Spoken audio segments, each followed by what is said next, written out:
o Roberto mencionou, é uma grande alegria para nós também. Podemos estar com os nossos filhos. Não me lembro exatamente a última vez que estivemos juntos, mas por isso mesmo sei que faz bastante tempo que estivemos aqui em Petrópolis. E valorizamos muito não só a vida da igreja, mas o reunir do povo de Deus. Temos tido, irmãos, um senso em nosso coração que precisamos tanto, nesse sentido, remir o tempo. Porque poderão vir dias em que nós seremos privados desse privilégio de nos reunirmos com o povo de Deus. Então precisamos tanto valorizar não só a vida da igreja, mas o reunir da igreja. Vamos lembrar que há uma palavra interessante proferida por um falso profeta no Velho Testamento, que foi tomado pelo Espírito Santo no momento em que ele foi pago para amaldiçoar o povo de Deus, Balaão. E uma das bênçãos que ele pronuncia é que aquele povo que ele via acampado no deserto era um povo que habitava só e que não seria contado entre as nações. Essa é a igreja. A igreja é um povo que habita só, não é contada entre as nações. Nosso Senhor interpretou essa palavra de Balaão de uma maneira tão clara quando ele ora pela igreja em João 17 e diz assim: eles não são do mundo, como também eu não sou. Penso que nós temos sido muito carentes como igreja de assimilarmos essa realidade espiritual e podermos vivê-la de modo pleno, valorizando a vida da igreja e valorizando as reuniões da igreja, porque nós somos, esse é o fato, um povo absolutamente separado. É um povo que habita só, não será contado entre as nações. Se isso é assim, o que nós temos? Em primeiro lugar, o próprio Cristo. Consequentemente, uns aos outros. Esse é nosso tesouro. Nosso tesouro, Cristo e a igreja. E uns aos outros. Então, que o Senhor nos ajude, pelo seu Espírito, a realmente valorizarmos essa preciosidade que nós temos. Nosso Senhor e uns aos outros. Dádivas preciosas. O Pai nos deu o seu Filho. E fomos dados uns aos outros. Quando o Espírito Santo veio habitar em nós, nos constituiu completamente dependentes uns dos outros. No corpo de Cristo, ninguém é independente. Nós carecemos desesperadamente da vida uns dos outros por causa de Cristo. Então, vivemos tempo, irmãos, creio que o Senhor tem nos dado uma oportunidade, como uma escola preparatória, para que, se realmente o Senhor tardar um pouco mais, e nós tivermos que viver dias mais difíceis, então que nós sejamos afinados com Ele e uns com os outros. Alinhados com Ele e uns com os outros. Porque isso é tudo que nós temos. Nada mais tem valor definitivo, a não ser essas duas coisas. Então valorizamos o reunir da igreja, valorizamos estar aqui, valorizamos esse fim de semana que Ele nos deu, assim esperamos, estar aos seus pés, sobretudo, né? Como nosso irmão citou, o texto de Atos 15, também é a nossa alegria. Poder passar por tantas cidades, revendo os santos, revendo aqueles que o Senhor comprou, e vendo o que o Senhor tem feito entre os irmãos, em cada localidade, em cada história, em cada nível em que cada localidade está diante do Senhor. É sempre um privilégio para nós e também uma grande escola para nós, aprendermos dos santos aquilo que o Senhor tem conferido aos seus santos, em cada expressão, onde eles estão, onde eles se reúnem. Então vamos valorizar isso profundamente, porque isso é tudo que nós temos. Louvado seja o Senhor por isso. Vamos abrir nossas Bíblias, inicialmente, na primeira epístola de Paulo aos Coríntios. E nós vamos ler alguns versículos e compartilharmos hoje, nesse primeiro tempo, uma introdução sobre aquilo que vai ser nosso encargo principal nesses 4 tempos que teremos em torno da palavra do Senhor. Os irmãos sabe que nosso encargo para esses dias é falarmos algo sobre a natureza, a vida e o serviço da igreja. Então essa será a tríade onde nós vamos caminhar com a ajuda do Senhor. É claro que esse tema é extremamente amplo, principalmente nas páginas do Novo Testamento, de Atos em diante. Nós temos aí um tema extenso. Qual é a natureza da igreja? Poderíamos colocar assim, o que é a igreja? A natureza da igreja. E também, quais são as marcas da vida da igreja, pelo menos as principais, e quais são as características do serviço da igreja. Então veja a ordem como ela tem que ser mantida. Primeiro, nós fomos constituídos o que somos por causa do derramamento do Espírito Santo. A natureza da igreja, no que a igreja se constitui. Depois nós temos a vida da igreja. A vida é consequência da natureza. Se não houvesse em nós a natureza que foi comunicada a nós pelo Senhor, pelo seu Espírito, Pedro fala assim: visto como pelo seu divino poder nos têm sido doadas todas as coisas que conduzem à vida e à piedade, pelo conhecimento completo daquele que nos chamou para a sua própria glória e virtude, pelos quais nos têm sido dadas suas preciosas e muito grandes promessas, para que por elas nos torneis coparticipantes da natureza divina, livrando-nos da corrupção das paixões que há no mundo. 2 Pedro, capítulo 1, igual ao início da carta. Então, nós somos o que somos porque a natureza mesmo de Deus foi comunicada. A natureza divina. Isso não nos diviniza, nem agora e nem futuramente, mas nos faz participantes daquilo que Deus é, em termos dos chamados atributos comunicáveis de Deus, né? Então, esses atributos que Ele pode comunicar não são os atributos que o constituem essencialmente sua onipotência, sua onisciência, né? Sua onisciência, sua onipresença. É isso que fazem Deus, Deus. E esses atributos não são comunicados. Uma criatura, então, criada, feita pelas mãos do Senhor, não pode ser como Ele, nesse sentido. Né? Nenhuma criatura pode ser onisciente, só Deus é onisciente. Nenhuma criatura pode ser onipresente, nem agora, nem futuramente. E nenhuma criatura pode ser onipotente. São características particulares, únicas de Deus. Mas Ele nos comunica os atributos que dizem respeito à sua natureza, não à sua essência. Então, desses atributos nós participamos. Da justiça de Deus, da santidade de Deus, do amor de Deus, da alegria de Deus, da paz de Deus, da verdade de Deus, né? Todos esses tantos atributos nós participamos. Então isso nos constitui igreja, porque participamos da natureza divina. Veja que lindo esse texto que citamos. Pedro diz que essa participação é que nos livra das corrupções, das paixões que há no mundo. Maravilhoso, né?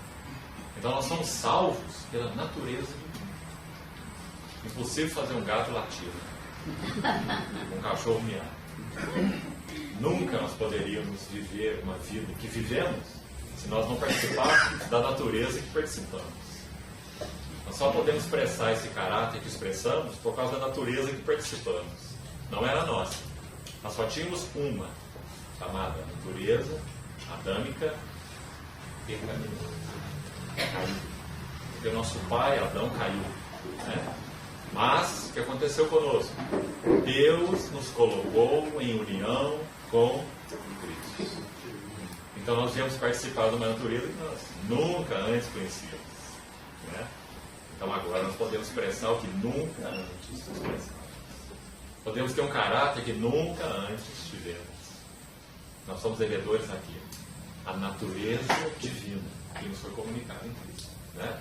Então isso é a natureza da igreja, a vida da igreja, que é a expressão dessa natureza. E agregamos aí o serviço da igreja. Porque se a igreja é um corpo vivo, participa da natureza divina, vive a vida divina, obviamente isso vai se expressar em serviço. E muito serviço. O Novo Testamento vai nos ajudar a entender esse serviço da igreja. serviço ao Senhor e serviço uns aos outros, sempre andando juntos. Todos que servem Cristo servem os irmãos. É impossível servir Cristo sem servir os irmãos. E por outro lado também, todas as vezes que servimos nossos irmãos, de maneira genuína, é claro, pelo Espírito, nós estamos servindo a quem? A Cristo mesmo. Lembra o que Paulo diz? Em Colossenses? Servos, obedecei os vossos senhores, não debaixo da vista deles apenas, mas a Cristo Senhor é quem estáis servindo. E ele está dizendo, falando da relação de patrões e empregados, dizendo, olhe para o seu patrão, sabendo que você está servindo Cristo na pessoa dele. É maravilhoso. Então só o cristão pode ter esse caráter e esse serviço, né? Então realmente, irmãos, esse é um assunto básico, fundamental. Precisamos muito de iluminação do Senhor para não termos um fim de semana de estudo bíblico, para termos um fim de semana de revelação espiritual, para que o Senhor tire essas palavras da Sagrada Escritura, inspirada por Ele, e as torne vivas, reveladas no nosso coração. É isso que precisamos. Então que seja essa nossa oração, nosso pedido ao Senhor, para que Ele nos agracie com aquilo que Ele mais deseja. Tomar a palavra logo escrita, guardada, tantos anos, inspirada, e torná-la viva em nós. Experiência, realidade. É isso que o Espírito Santo vai fazer. Então não vamos nos contentar com menos. Talvez alguns textos que vamos ler, você já tenha lido, mas cuidado. O estimado servo de Deus chamado Austin Sparks disse certa vez o seguinte: uma das grandes moléstias do cristianismo é considerar as verdades de Deus como sendo familiares e conhecidas. Veja bem, já li, já ouvi uma conferência inteira sobre isso, mas não temos a realidade daquilo que nós estamos entendendo só com a mente, né? Isso é uma maldição, por dois motivos. Um, porque não expressa a realidade. Segundo, porque nos traz um contentamento intelectual sem uma realidade do coração, uma realidade espiritual. Então isso só vai fazer uma coisa conosco: vai nos tornar soberbos. Muito perigoso. Então que o Senhor é livre disso. Que nossa oração seja: Senhor, nós queremos ganhar mais realidade espiritual das coisas que nós já sabemos, das coisas que estão escritas nas Escrituras. Queremos que o Espírito Santo traduza para nós em realidade, vida, experiência. Então, vamos começar por Coríntios. 1 Coríntios, capítulo 1. Como esses assuntos se misturam, eles estão inevitavelmente interligados, então nós não vamos estar aqui destacando tópicos. Essa é a natureza, essa é a vida, esse é o serviço. O tema nosso será essa tríade, e todos os textos que nós vamos ler vão tocar nos três elementos, tanto na natureza, quanto na vida, quanto no serviço da igreja. Então vamos começar fazendo isso por 1 Coríntios, capítulo 1. Vamos primeiro ler alguns versículos. Versículos 1 e 2 do primeiro capítulo. Paulo, chamado pela vontade de Deus para ser apóstolo de Jesus Cristo, e o irmão Sóstenes, à igreja de Deus que está em Corinto, aos santificados em Cristo Jesus, chamados para ser santos, com todos os que em todo lugar invocam o nome de nosso Senhor Jesus Cristo, Senhor deles e nosso. Graça a vós outros e paz da parte de Deus, nosso Pai, e do Senhor Jesus Cristo. Sempre dou graças a Deus a vosso respeito, a propósito da sua graça que vos foi dada em Cristo Jesus, porque em tudo fostes enriquecidos nele, em toda palavra e em todo conhecimento, assim como o testemunho de Cristo tem sido confirmado em vós, de maneira que não vos falte nenhum dom, aguardando vós a revelação do nosso Senhor Jesus Cristo, o qual também vos confirmará até ao fim, para serdes irrepreensíveis no dia de nosso Senhor Jesus Cristo. Fiel é Deus, pelo qual fostes chamados à comunhão de seu Filho, Jesus Cristo, o nosso Senhor. Ainda nesse capítulo mesmo, versículo 23. Mas nós pregamos a Cristo crucificado, escândalo para os judeus e loucura para os gentios. Mas para os que foram chamados, tanto judeus como gregos, pregamos a Cristo, poder de Deus e sabedoria de Deus. Porque a loucura de Deus é mais sábia dos homens e a fraqueza de Deus é mais forte dos homens. Irmãos, reparai, pois, na vossa vocação, visto que não foram chamados muitos sábios segundo a carne, nem muitos poderosos, nem muitos de nobre nascimento. Pelo contrário, Deus escolheu as coisas loucas do mundo para envergonhar os sábios, e escolheu as coisas fracas do mundo para envergonhar as fortes. E Deus escolheu as coisas humildes do mundo e as desprezadas, e aquelas que não são, para reduzir a nada as que são, a fim de que ninguém se vanglorie na presença de Deus. Mas vós sois dele em Cristo Jesus, o qual se nos tornou da parte de Deus sabedoria e justiça e santificação e redenção. Para que, como está escrito, aquele que se gloria, glorie-se no Senhor. Vamos mais uma vez colocar diante do Senhor sua palavra e orarmos juntos, para o Senhor nos guie nesse tempo de comunhão. Pai, obrigado, porque podemos, em nome do Teu Filho, o Senhor do Universo, o Rei dos Reis, o Senhor dos Senhores, nos reunirmos nessa noite. Realmente é algo extraordinário para nós. Em nada consideramos comum o reunir do Teu povo. Muito obrigado, porque é o Senhor quem convoca e é o Senhor quem se faz presente no reunir do Teu povo. Senhor, é isso mesmo que desejamos experimentar nessa noite juntos. O encabeçamento do Senhor, a liderança do Teu Espírito, a condução dele para entendermos a Tua palavra. Pedimos, Senhor, olhando firmemente para Ti, que o Senhor mesmo nos conduza nessa noite de comunhão na Tua palavra. Revela-nos algo mais da natureza, da vida, do serviço, da igreja, que é o Teu corpo. Nos supre com todo o equipamento espiritual que precisamos para compreendermos a palavra do Senhor. Em nome de Jesus. Amém. Amém.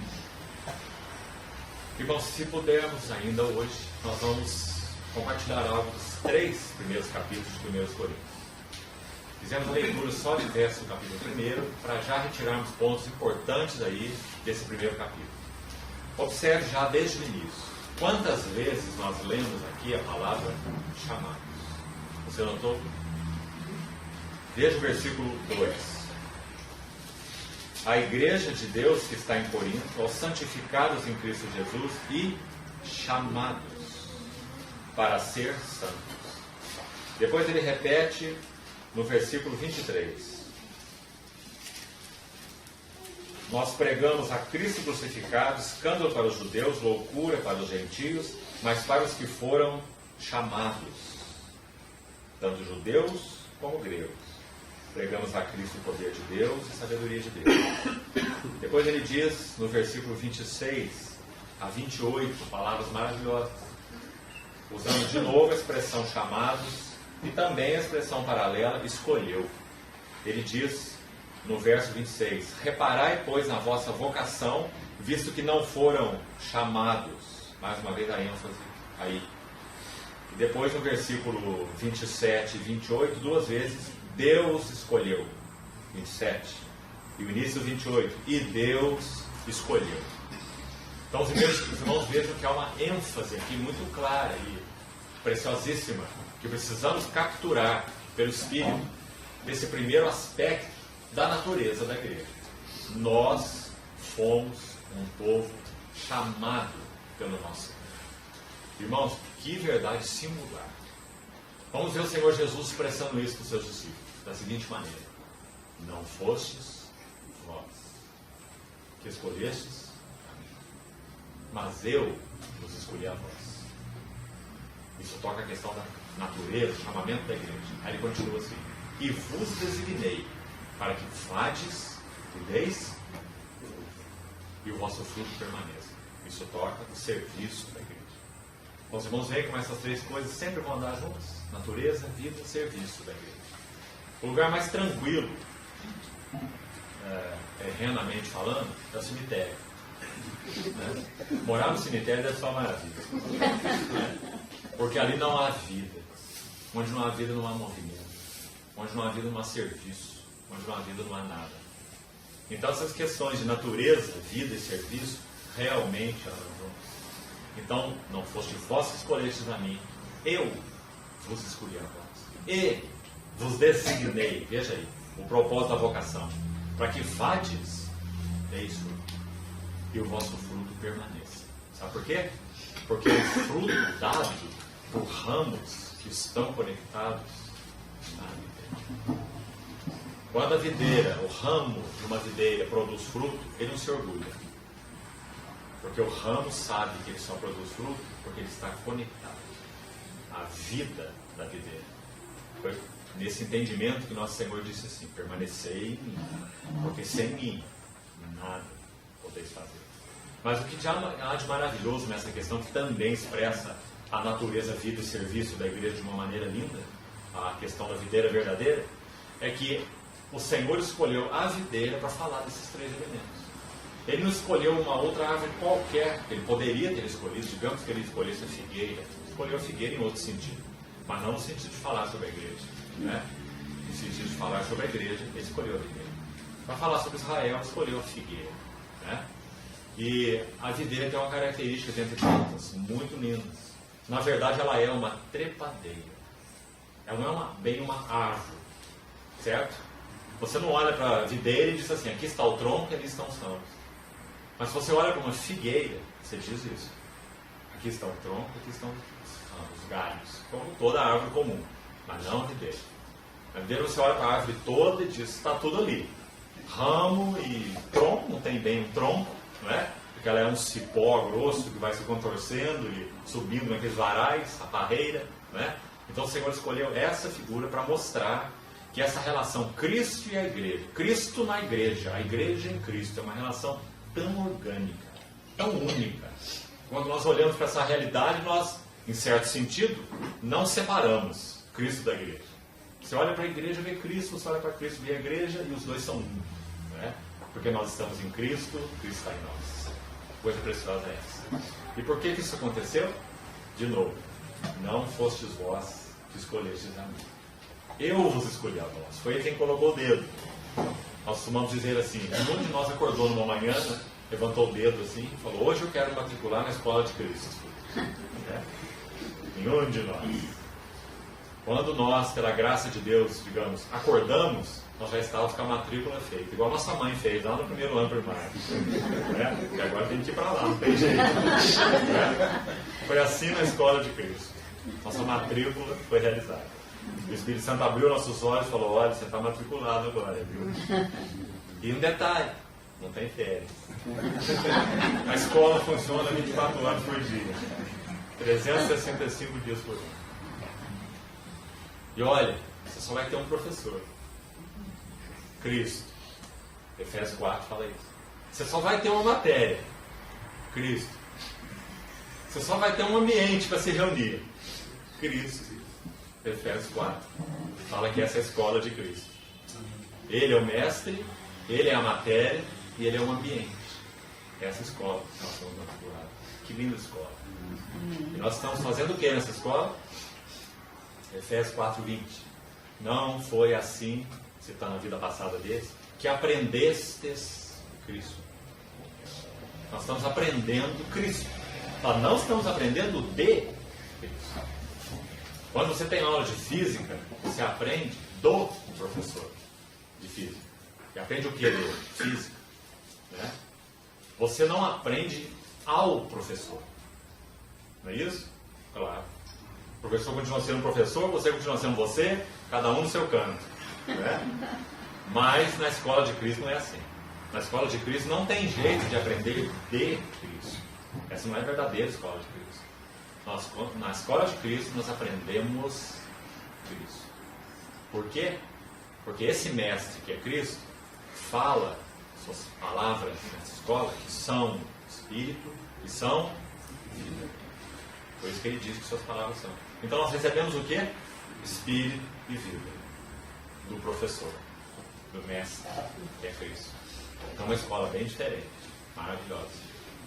Então, irmãos, tudo isso aconteceu porque nós fomos chamados, nós fomos escolhidos. Nós não vamos entrar em detalhes sobre a eleição. Deixe o mistério permanecer mistério. Não se ocupe com essas coisas. A pessoa se preocupa demais em tentar explicar a eleição. E então, afinal de contas, a eleição se baseia na presciência de Deus. Então Deus preconheceu, como que ele preconheceu, eu sabia que um ia crer, outro não ia crer, e etc. Nuances que a Bíblia não nos informa. São especulações. O que nós temos que guardar no nosso coração é o que o Senhor falou. Ele nos escolheu. Como, por quê, quando, não importa. Como isso funcionou na presciência dele, só ele sabe. Né? Mas nós sabemos aqui na experiência que nós fomos escolhidos. Amém? Porque antes nós só latíamos, agora nós miamos. Nós recebemos essa natureza maravilhosa. O Espírito Santo veio habitar e morar em nós. Né? Então, essa é uma expressão linda nesse primeiro capítulo. Vocação. Irmãos, reparai na vossa vocação. Não é lindo esse texto? Esse é o versículo 26, né? Ele está dizendo assim, olha, dá uma olhadinha aí do teu lado. Reparai na vossa vocação. Quantos nobres tem aqui? Nós moramos numa cidade que foi berço do Império, né? Mas quantos nobres tem aqui? Acho que nenhum. Não é? Descendente de Dom Pedro aqui, acho que não tem nenhum. Não foram chamados muitos nobres. Não foram chamados muitos poderosos. Tem algum poderoso aqui, socialmente falando? Acho que não também. Né? Porque Deus, de novo, porque Deus escolheu as coisas fracas do mundo. Esses somos nós. Aí tem todo mundo aqui. Quantos sábios tem aqui? Mas loucos tem. É o que diz esse versículo. Deus escolheu as coisas loucas do mundo. E as desprezíveis. Esses também somos nós. E aquelas que não são, esses também somos nós. Mas ele diz, para reduzir a nada as que são. A ideia é as que julgam ser. Para que ninguém se vanglorie na presença de Deus. Ele vai mostrar qual é o nosso galardão. Ele fala assim, mas vós, os loucos, os desprezíveis, os fracos, que nada são. Ele vai dizer no verso 30 assim, vós sois dele. Em Cristo Jesus. Não é maravilhoso? E ele, Cristo Jesus, se tornou para nós, os fracos, os loucos, os desprezíveis, que não são, ele se tornou para nós tudo que nós não éramos. O quê? 4 palavras. Sabedoria.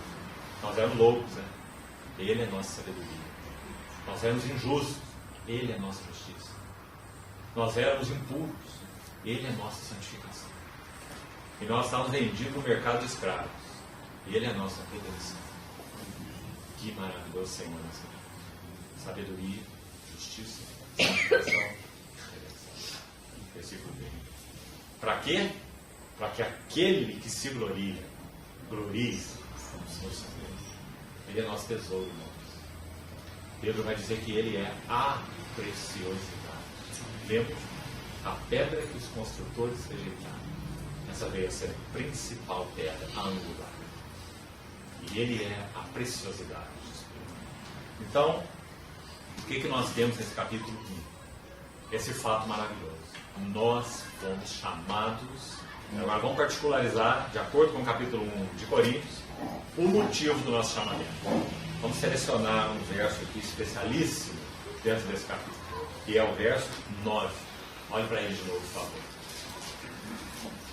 Fiel é Deus, pelo qual, então a iniciativa foi de Deus, pelo qual, Ele que nos chamou, pelo qual nós fomos chamados. Está aqui a palavra chamados mais uma vez.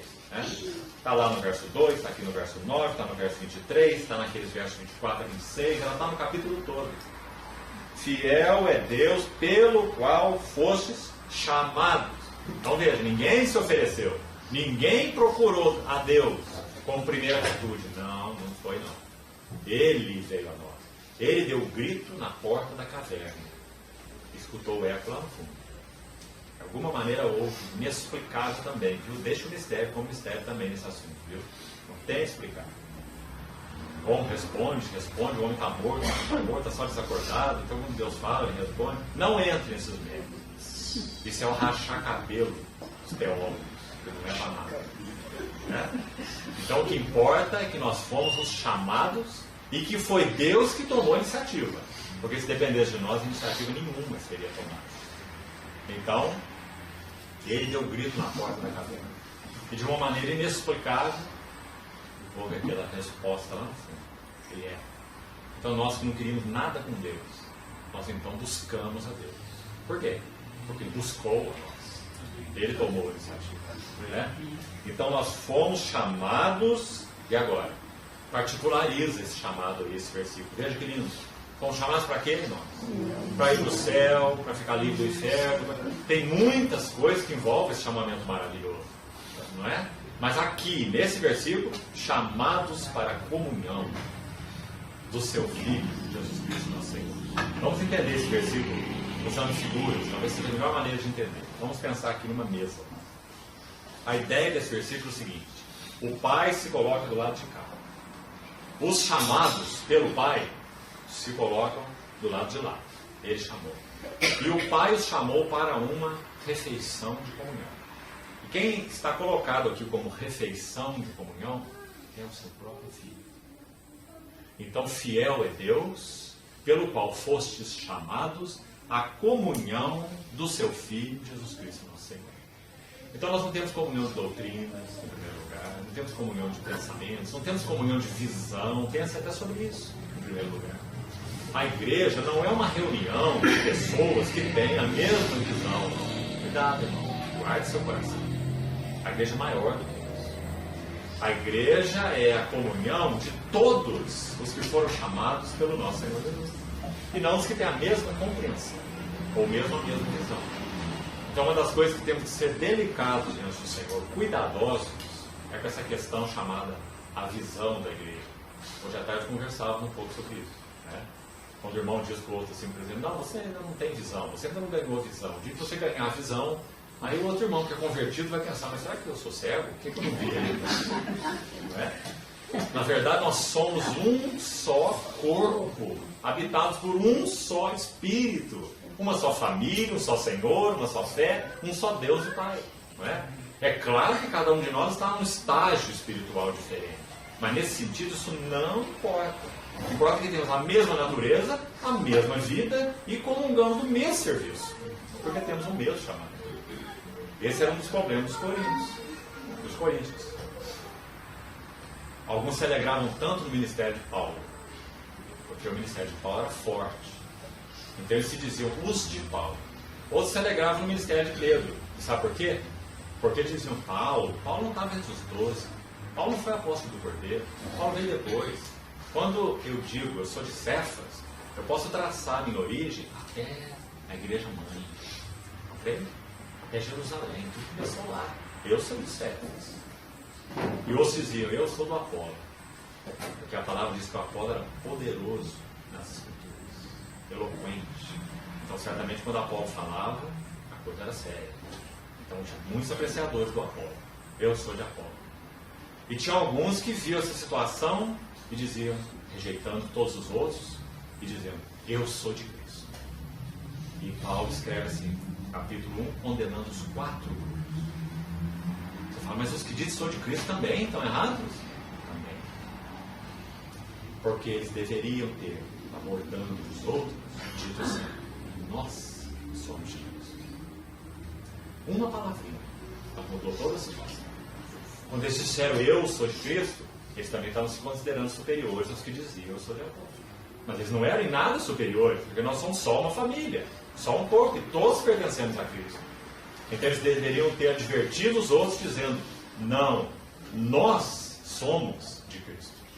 E não eu sou de Cristo. Deixando você de lado, porque você é do Apolo. Compreende? Então, que importante, irmão. A sabedoria de Paulo, pelo Espírito Santo, para poder orientar os irmãos nesses erros, nessa divisão, né? E ele é drástico, muito drástico.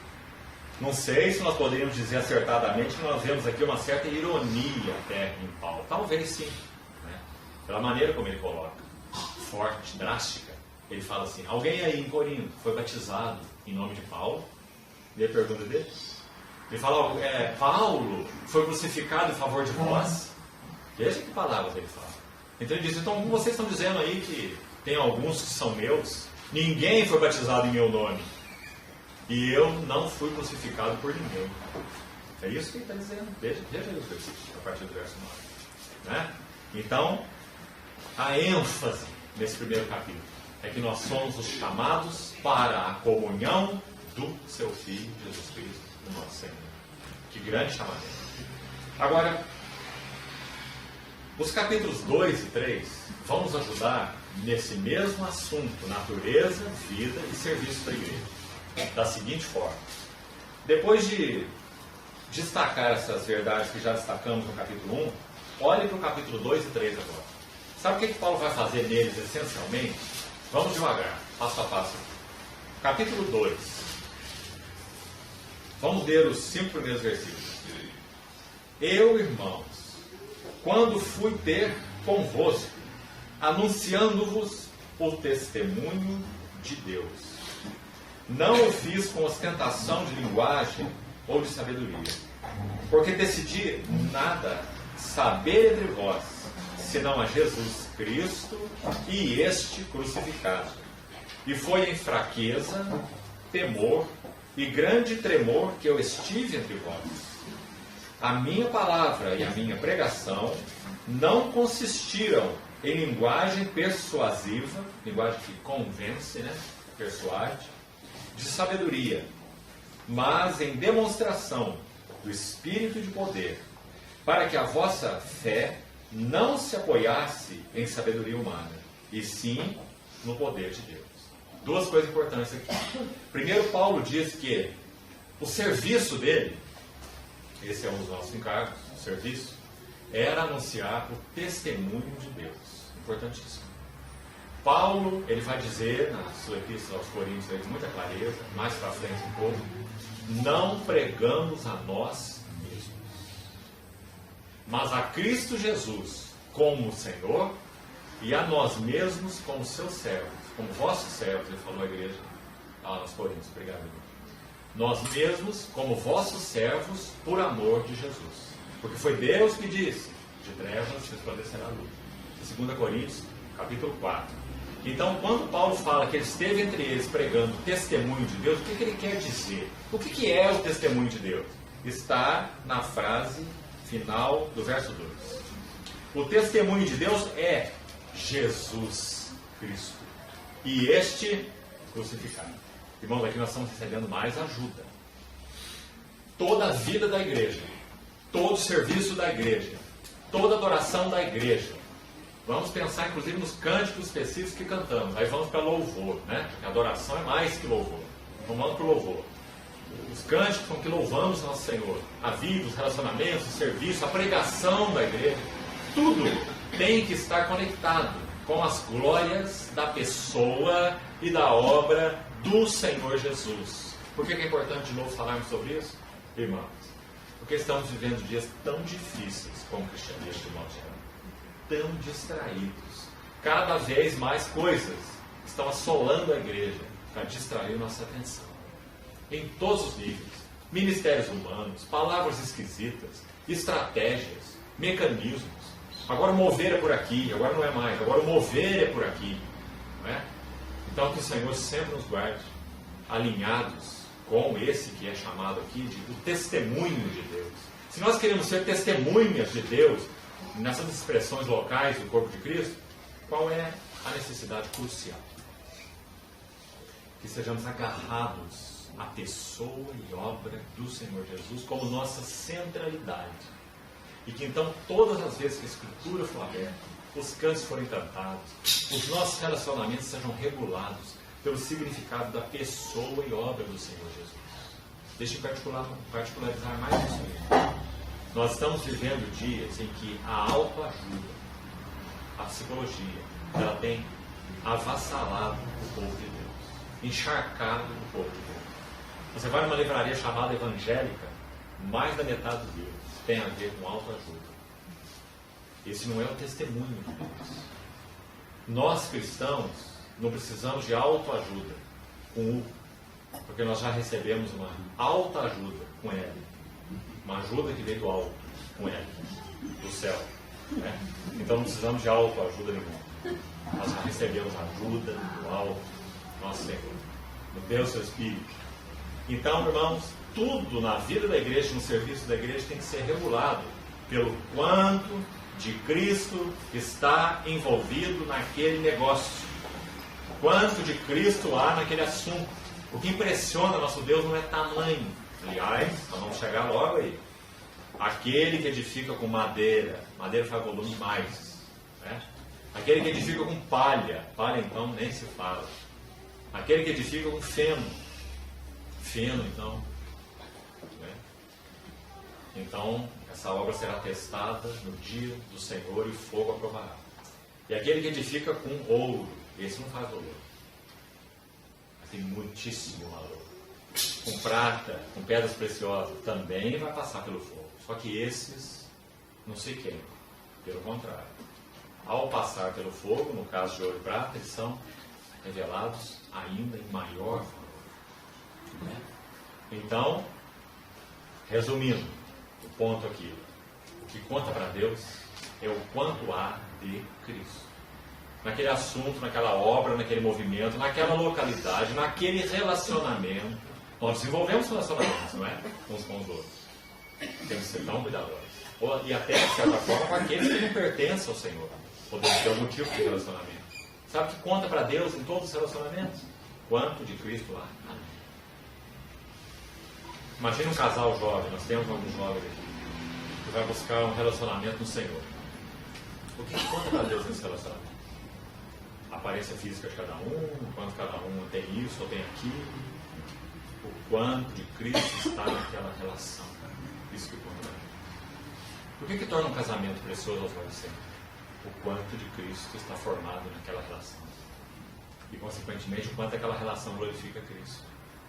Nós citamos ontem, compartilhando com um grupo de irmãos, ontem à noite, já um livro aí, que já foi editado há pouquíssimo tempo, de um certo autor.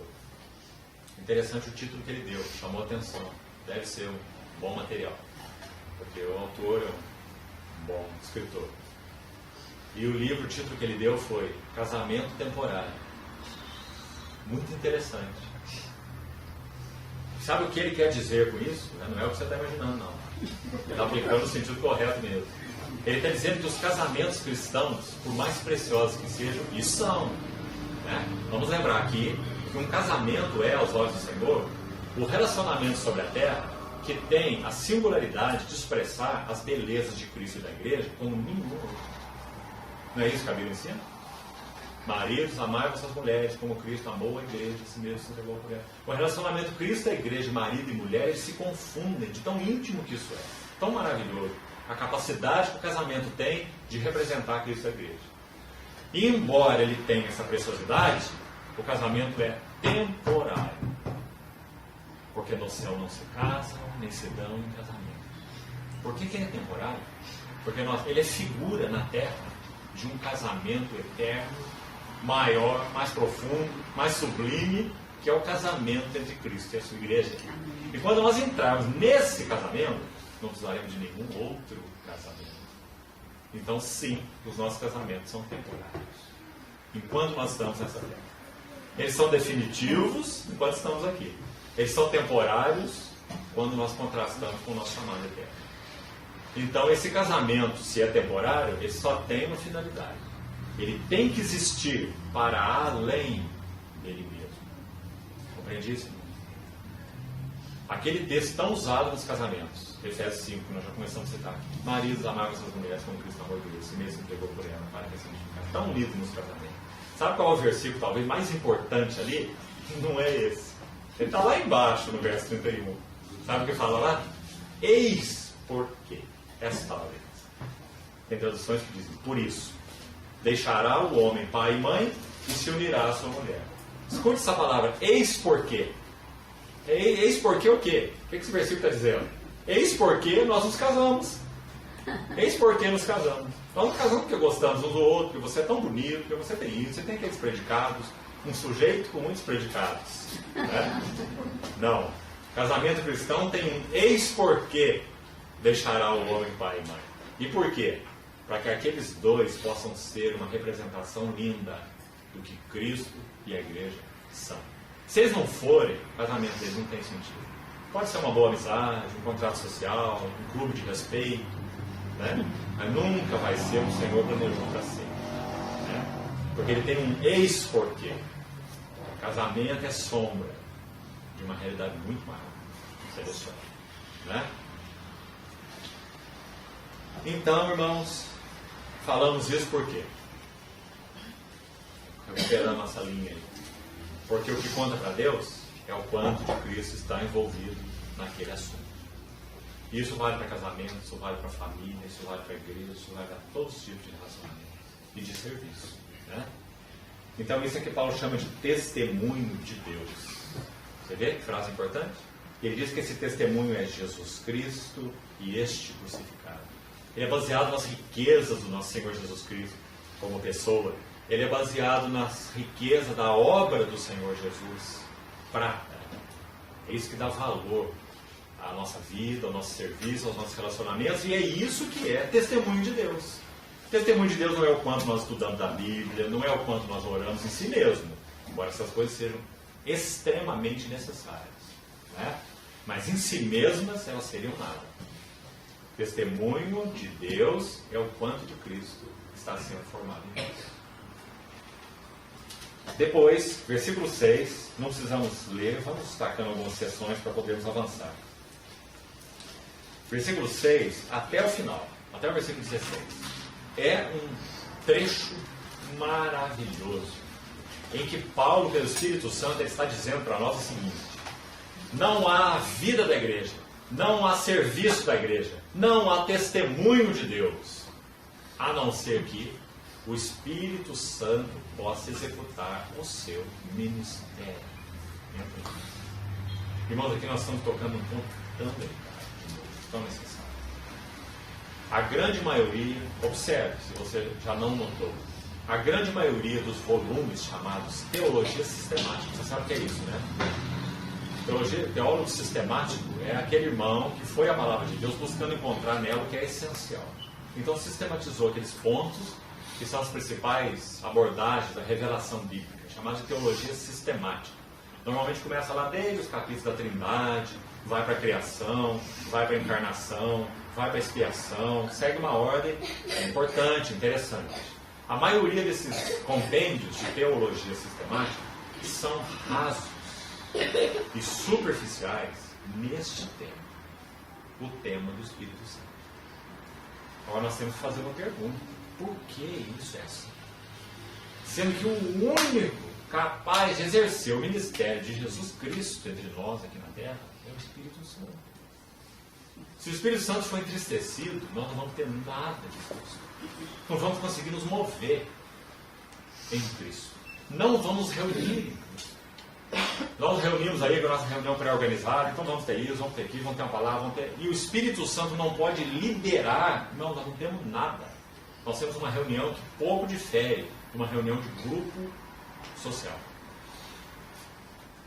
Ninguém pode dizer que Jesus Cristo é o Senhor, a não ser pelo Espírito Santo. O que esse verso significa? Significa que o Espírito Santo é o único que pode estabelecer entre nós o senhorio prático de Deus. Não é dizer que com a boca, não, né? Você pode treinar qualquer um para falar Senhor Jesus. Simples, né? Mas o que o versículo está dizendo é que não podemos experimentar essa realidade. Ninguém pode confessar que Jesus é o Senhor, senão pelo Espírito Santo. Só tem um princípio envolvido. Então estão aqui versículos preciosíssimos para falar que a natureza da igreja, que a vida da igreja, que o serviço da igreja dependem desesperadamente de que o Espírito Santo tenha senhorio nas nossas vidas. Santificai a Cristo como Senhor nos vossos corações, estando preparados para responder a todo aquele que vos pedir a razão da esperança que é em Cristo. Só o Espírito Santo pode santificar Cristo como Senhor no nosso coração. Não entristeçais o Espírito de Deus, no qual foste selados para o dia da redenção. Longe de vós toda ira e amargura e cólera, gritaria, blasfêmias, toda malícia. Pelo contrário, sede uns para com os outros benignos, compassivos, perdoando-vos uns aos outros. Porque se isso não acontecer, não poderemos nos reunir em Cristo. Não podemos ter vitalidade da vida da igreja. Seremos um povo morno, apático e que não avança. E o motivo já está explicado. Porque o Espírito Santo está constrangido no nosso meio. Precisamos ir aos pés do Senhor, irmãos. Nós, como igreja, em nossos dias, precisamos ir aos pés do Senhor. Porque há muitos contextos em que o Espírito Santo está em uma camisa de força. Ele quer se mover, mas ele não vai passar sobre a cabeça de todos nós como um rolo compressor. Não é assim que o Espírito Santo é. Ele quer te conduzir ao arrependimento. Você se lembra da carta às igrejas da Ásia? 7 igrejas. Em 5 delas, a palavra-chave é arrepende-te. Lembra-te, pois, de onde caíste, já na primeira, para Éfeso, arrepende-te. E volta às práticas da primeira hora. Para a última, Laodiceia, mesma coisa. Arrepende-te, porque senão venho a ti como ladrão. Eu repreendo e disciplino a quantos amo. Sê, pois, zeloso e arrepende-te. 5 vezes. Essa é a nossa maior necessidade. Perguntar para o Senhor. Nosso Senhor nunca vai responder perguntas que não foram feitas. Outro princípio importante na vida espiritual. Queremos respostas? Então vamos fazer perguntas. Nos dobrarmos como assembleia diante do Senhor nas nossas reuniões de oração e dizer: Senhor, julga-nos pelo teu Espírito. Há algo em nós, entre nós, que tem entristecido o teu Santo Espírito. Há algo entre nós que te desonra. Há algo nas nossas vidas. Há a capa babilônica debaixo da cabana. Há entre nós algo que não honra, que não satisfaz o Senhor. Porque se há, a vida da Assembleia é travada. Nós não conseguimos avançar. Porque o Espírito Santo é o único que pode realizar esse trabalho em nós. De nos levar avante, conhecendo Cristo, na vida de Cristo, na revelação de Cristo, na maturidade de Cristo. Né? Então esses versículos vão falar sobre esse ministério do Espírito em diversos aspectos. Vamos ver alguma coisa rápida aqui. Versículo 9, verso tão conhecido, diz assim: nem olhos viram, nem ouvidos ouviram, uma citação de Isaías 64. Nem olhos viram, nem ouvidos ouviram, nem jamais penetrou em coração humano. Vamos parar aqui um pouquinho. Até aqui esse versículo está dizendo o seguinte: não existe nenhum equipamento na estrutura humana que possa conduzir o homem a conhecer Deus. Sério demais, né? É um atestado de falência para nós. Isso serve para o mundano, que ainda não conheceu o Senhor, e serve para nós cristãos, para que não dependamos e não confiemos em nós mesmos. Não existe em nós nenhum equipamento para nos levar ao conhecimento de Deus, a não ser que haja uma intervenção em nossas vidas. Intervenção de quem? Está aí no versículo 10. Vamos terminar o 9. Nem olhos viram, nem ouvidos ouviram, nem jamais penetrou no coração humano o que Deus tem preparado para aqueles que o amam. Agora olha o verso 10. Graças a Deus por essa conjunção aí, mas. Graças a Deus por ela. Ela aparece em cada momento maravilhoso da vida. Quando nós estamos lá no momento de ruína, vem o mas. Né? Nós estávamos mortos em delitos e pecados, andávamos segundo o curso do mundo e segundo o príncipe da potestade do ar. Mas Deus, sendo rico em misericórdia, por causa do grande amor que nos amou, Então, como nós adoramos o Senhor por esse mas das Escrituras? E aí está mais um mas maravilhoso. Olhos não podiam ver, ouvidos não podiam ouvir, coração humano não podia entender, mas Deus nolo revelou. Sabe, nós precisamos de novo recuperar também essa questão, essa palavra maravilhosa, bíblica, revelação. Vamos lembrar de Paulo orando pelos Efésios, uma igreja sadia, forte, né? Sabemos, na época em que Paulo escreveu a epístola dele. Na época que João escreveu, já era outra situação. Já tinham abandonado o primeiro amor. Mas quando Paulo escreveu, não. Então ele diz assim para eles: eu oro por vocês, pedindo que o Pai da Glória vos dê. E olha que já era uma igreja rica. E ele diz que o Pai da Glória vos dê, no seu conhecimento, espírito, sabedoria e de revelação. Para o pleno conhecimento dele, Paulo diz. Iluminados os olhos do vosso coração para saberdes isso, aquela oração maravilhosa. Né? A mesma coisa está acontecendo aqui. Está dizendo, mas Deus nolo revelou. Me permite citar mais uma vez o irmão Alcides Parques. Falando sobre revelação, esse irmão disse assim certa vez: revelação é uma abertura do mundo da realidade espiritual por meio do Espírito Santo. Simples a definição, né? Maravilhosa. Porque é isso mesmo que a Bíblia ensina sobre revelação. O mundo da realidade espiritual era inacessível a nós. É o mundo da realidade espiritual. Nós sabemos que vivemos aqui realidades temporárias, né? Não atentando nós nas coisas que se veem, porque as coisas que se veem são temporais, mas as que se não veem são eternas, né? Então nós só tínhamos olhos e ouvidos e coração para tocar, para ver, para entender as realidades terríveis, que são temporais. Não podíamos nunca perscrutar esse mundo da realidade espiritual. Então aí entra o mas Deus nolo revelou. Então nosso irmão vai dizer, revelação é uma abertura do mundo da realidade espiritual feita pelo Espírito Santo. É uma definição muito precisa do que é revelação. Isso foi feito em nossas vidas pela graça, bondade e misericórdia do Senhor.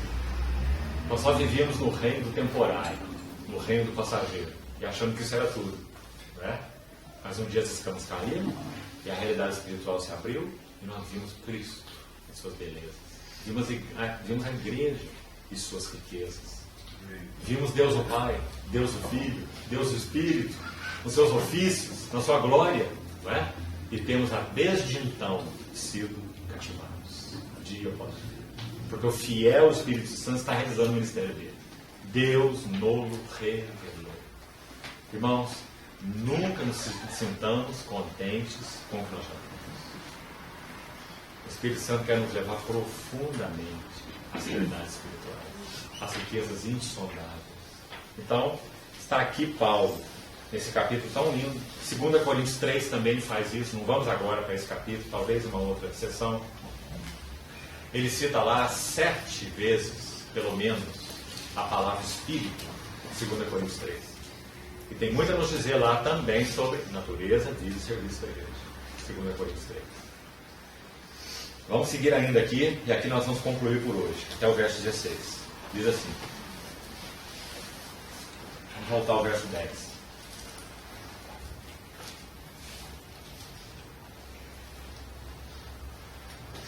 Mas Deus nolo revelou pelo Espírito. Porque o Espírito, olha quantas vezes é mencionada a palavra Espírito até o verso 16. Anotando. O Espírito a todas as coisas perscruta, até mesmo as profundezas de Deus. Vamos deter um pouquinho nessa palavra perscruta. As Escrituras são tão lindas, irmãos. Em cada palavra que o Espírito Santo selecionou. Sabe qual o sentido dessa palavra perscruta? Ela aparece de novo, não precisa abrir, vamos só citar, se quiser conferir. 1 Pedro capítulo 1, está lá no verso 12. Diz Pedro, se referindo ao Evangelho, ele diz que ele fala dos sofrimentos referentes a Cristo, das glórias que o seguiriam, e diz que essas coisas, anjos, anelam perscrutar. Aparece lá em 1 Pedro, capítulo 1, a mesma palavra. Literalmente, ela significa o seguinte: você tem uma mesa aqui, uma toalha comprida colocada sobre ela, e você não sabe o que está embaixo da mesa. E você está imensamente curioso. Então você chega aqui, levanta a toalha da mesa e abaixa e enfia sua cabeça lá dentro. Você vê o que está escondido debaixo dessa mesa. Essa é a ideia da palavra que eu estou dizendo. Está dizendo que é o Espírito Santo quem é o único capaz de fazer isso com relação às coisas de Deus, como mencionei. É o Espírito Santo quem abaixa e vê por dentro. Perscruta. Linda palavra, particular essa. E lá, como é usada em Pedro, ele está dizendo que anjos desejaram conhecer isso, mas não conheceram. Um homem de Deus muito conhecido, tenho certeza dos irmãos, chamado Campbell Morgan, num comentário de Lucas, muito interessante, seu comentário de Lucas tão especial, único, ele diz o seguinte, que quando o Senhor Jesus, o Verbo, se fez carne, os anjos estavam especialmente interessados. Você já percebeu isso, lendo Lucas? Diz que o Senhor Jesus foi levado pelo Espírito ao deserto para ser tentado pelo diabo, não é? E ele foi tentado durante 40 dias. Ao termo dos 40 dias, ele teve fome, então Satanás se apresenta, você conhece a história, então faz aquelas 3 propostas, o nosso Senhor resiste a ele, citando as Escrituras, e quando termina o relato diz assim, então anjos vieram e o serviram. Esse e muitos outros textos nos vão nos mostrar o quanto os anjos estavam interessados no Senhor Jesus. Sabe por quê? Porque o Verbo de Deus, o Senhor da glória, o resplendor da glória, esse que é o Filho de Deus, que é objeto da contemplação dos anjos, pensa sobre isso. Quando esse Filho eterno ele se faz carne e habita entre nós, o que você acha que os anjos vão querer saber? Qual que é a escola dos anjos? Onde que os anjos contemplam glória? Então os anjos estavam profundamente interessados no Verbo se fez carne. Eu estava ali os anjos de olho nele, contemplando suas palavras, seu ministério, sua sabedoria, o servindo, porque ele é o objeto da adoração dos anjos. E agora ele deixa uma posição celestial e vem para uma posição terrena. Então, digamos, se dependesse dos anjos, sabe o que ele falou diante de Pilatos? Ele falou assim, nenhuma autoridade você teria se de cima não te fosse dada. E se eu invocasse ao meu Pai, ele me enviaria o quê? 12 legiões de anjos para me servir. Não é lindo, irmãos? Os anjos têm um objeto de contemplação. E esse objeto saiu do céu e veio para a terra. Então eles vieram contemplá-lo. Porque eles foram criados para a contemplação da glória do Senhor Jesus. Então Pedro vai dizer coisas essas que anjos andelam perscrutar.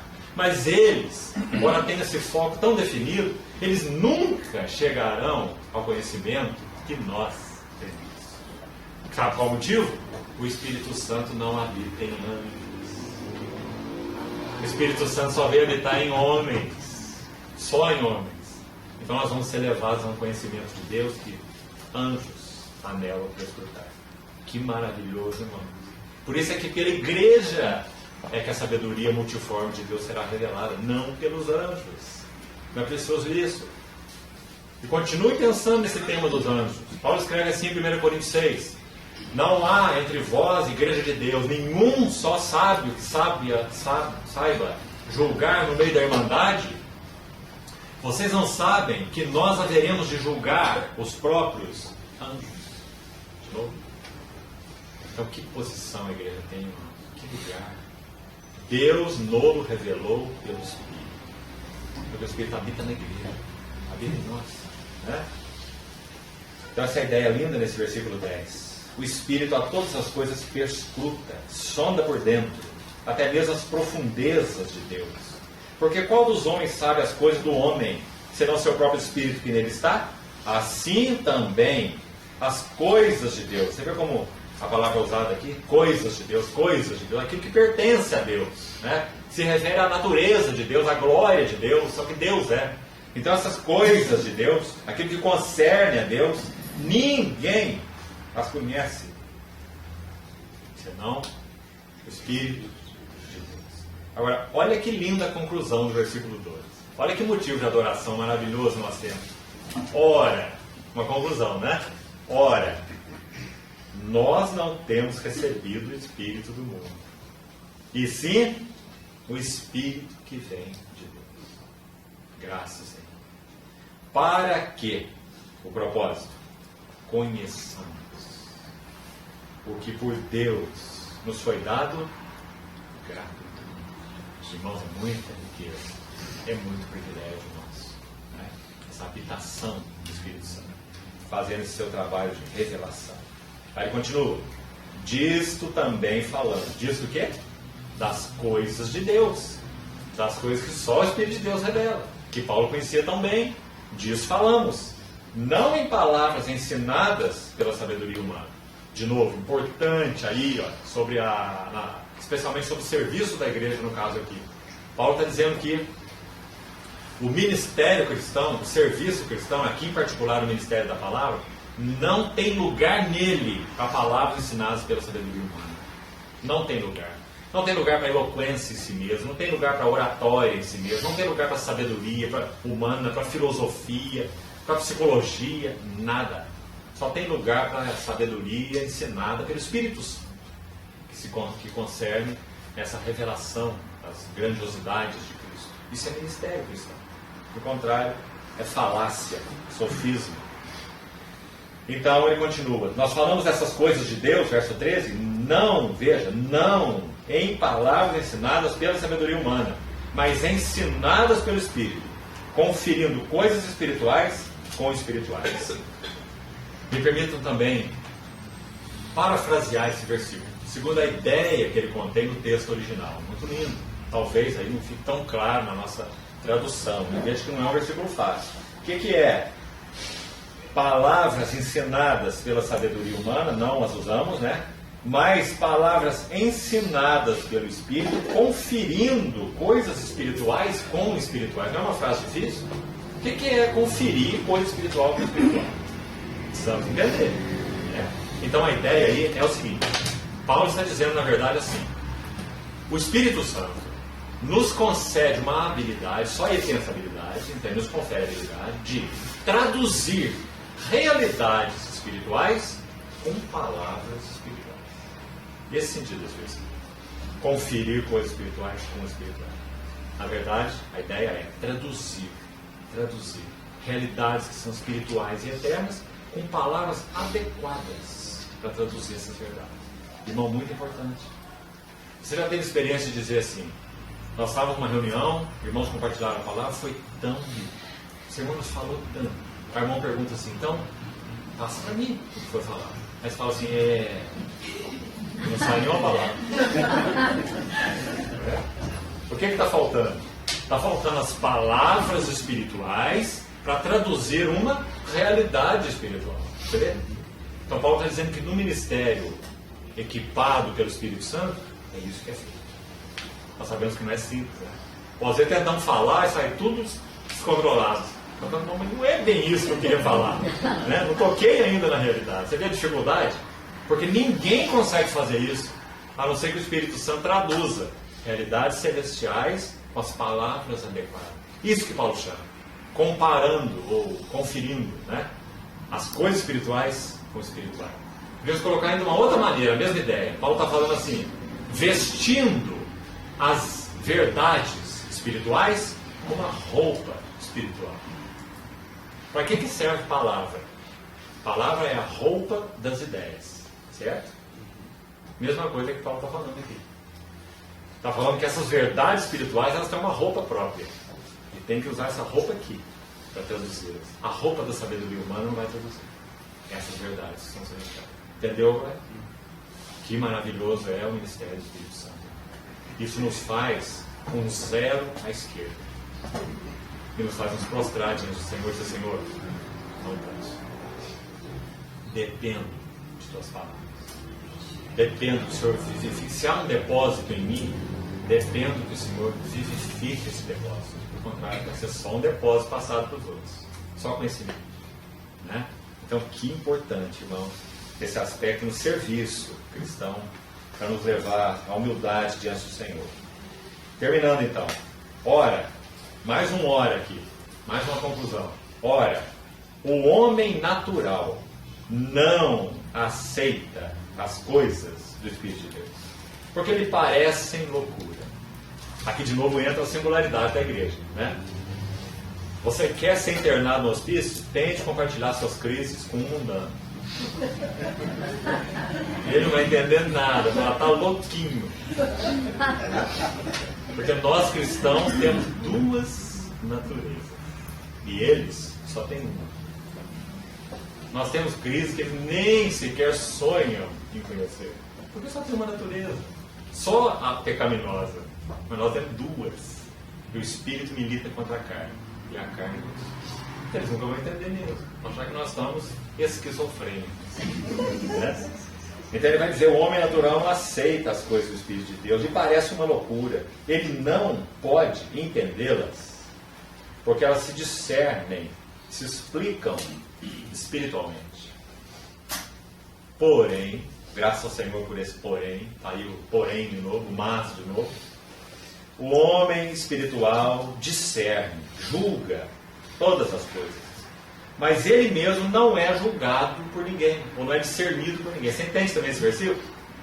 Em certos aspectos, um homem que anda segundo o Espírito vai parecer bem louco também. Mas como pode essa figura, né? Andando desse jeito, pensando assim. Tudo que nós corremos atrás, ele não corre. Tudo que nós mais queremos, ele não quer. Tudo que nós mais buscamos, ele não busca. Não é? Então diz, o homem espiritual não é discernido por ninguém. É dele. Somos um extraterrestre. E somos mesmo. Porque a nossa pátria está onde? No céu. Estamos visitando aqui por um tempo. É? E o verso, então, último, 16. Pois quem conheceu a mente do Senhor, que o possa instruir, nós, porém, temos a mente de Jesus. Graças ao Senhor. Então, irmãos, esse aí é o primeiro texto, ainda teria o capítulo 3, não sei se voltaremos nele amanhã, vamos continuar diante do Senhor, para que Ele nos conduza. São tantos capítulos, são tantos textos, tantos lugares, né? Mas nosso foco é esse, é que o Senhor nos ajude a ver, como falamos no início, cada vez com maior profundidade e realidade espiritual, quem nós somos, natureza da igreja, vida da igreja, serviço da igreja. Não há nada mais simples do que a natureza da igreja, a vida da igreja e o serviço da igreja. Não tem nada de complicado. Porque é um reflexo do conhecer Cristo, do amar Cristo, do se deleitar em Cristo, do receber o ministério do Espírito Santo, do andar prostrado. Aliás, Paulo fala que a única maneira de não cair na vida cristã é já andar caído. É isso?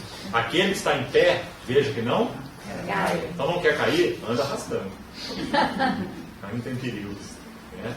Sempre aos pés do Senhor e dizer, Senhor, não tenho nada, não sou nada, não posso nada, se o Senhor não realizar teu ministério pelo Espírito Santo. Né?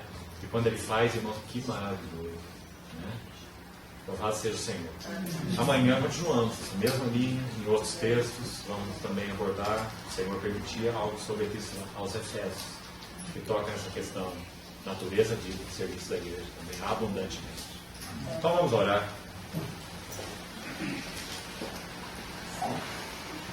Senhor, somos tão reconhecidos que sem Ti nada podemos fazer. Sem Ti nada somos.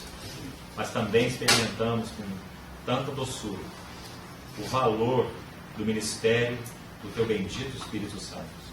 Muito obrigado, porque Ele vem morar em nós e revelar-nos as profundidades das riquezas de Cristo. Bendito seja Teu nome, Senhor. Pedimos ao Senhor que nos ajude nesse final de semana a realmente termos uma comunhão aos Seus pés, compreendendo algo mais da natureza, da vida e do serviço do corpo de Cristo. E, Senhor, mais que isso, nós Te pedimos que isso se traduza para nós tanto em alegria, adoração e descanso, quanto em um serviço mais pleno e mais real no que concerne ao Senhor e à Sua obra. Nos ajuda, Senhor. Confiamos em Ti. Esperamos em Ti. Em nome do Senhor Jesus. Amém.